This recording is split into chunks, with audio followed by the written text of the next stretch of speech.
मकान मकान सखी शीशा के हमरा सैया जी के गोलू जी मकान मकान का कहीं ससुर के खीसा के हो खीसा के नया घर बना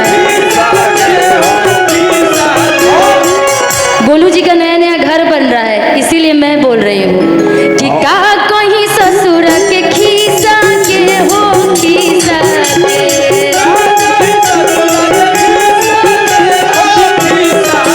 हमरा गोलू जी के दू गो मकान मकान सखी शीशा के हमरा गोलू जी के दू गो मकान मकान सखी शीशा के। बड़ी मनी मेजर रही है।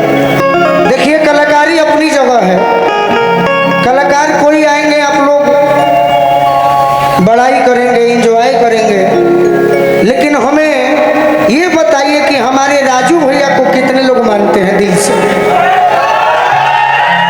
और कितने लोग आशीर्वाद देंगे। एक 2 वर्ष 5 वर्ष 10 वर्ष नहीं, सदैव दिल से बताइए हाथ उठाकर। तो हम एक बात कहते हैं, हमारा राजा जी के दू गो मकान मकान सखी शीशा के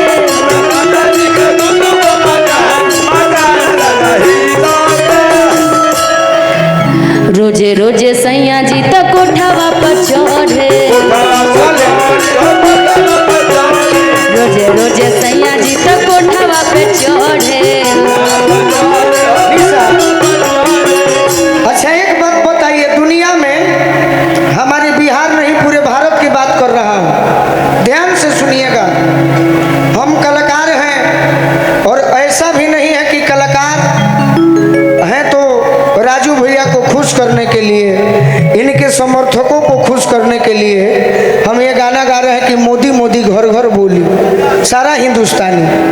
लेकिन एक बात तो सत्य है कि 500 बरस जे तिरपाल में रहल वो भाजपा के ही देन हो जे राम जी के मंदिर बन गए अयोध्या में, फिर भाजपा के देन लगे सीतो जी के मंदिर बनाता है। तो हम एक लाइन जरूर गाई, चलत रहे राजा राम जी के बनले मंदिर हो, फिकिर सारा दूर हो गई। राजा राम जी के बनले मंदिर हो, फिकिर सारा दूर हो गई। कि 500 साल तिरपाल में जे रहल अपन गईले देखी अब उनहू के महल।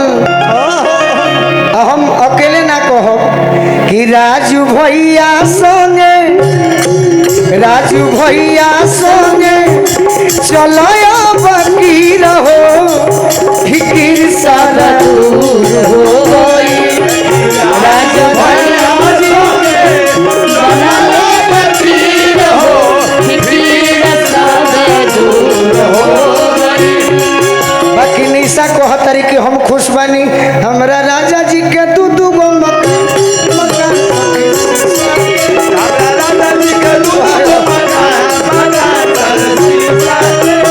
रोज रोज सैया हमर कोठवा पर चढ़े,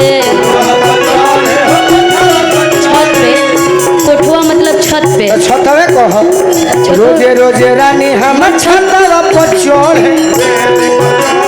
डांस हो रोजे रोजे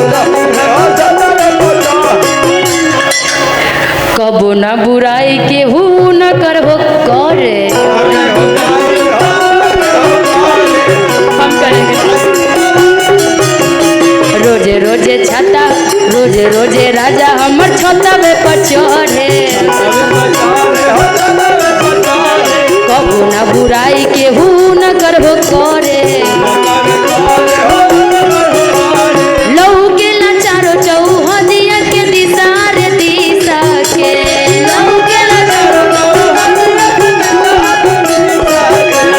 लहू के लाचारो चौहदिया के दिशा रे दिशा के। हाँ हाँ दिशा, हाँ हाँ दिशा, हमरा गोलू जी के दूध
डाली दरो जइया हो ननदो के भैया एही कोडाल दर दैया हो।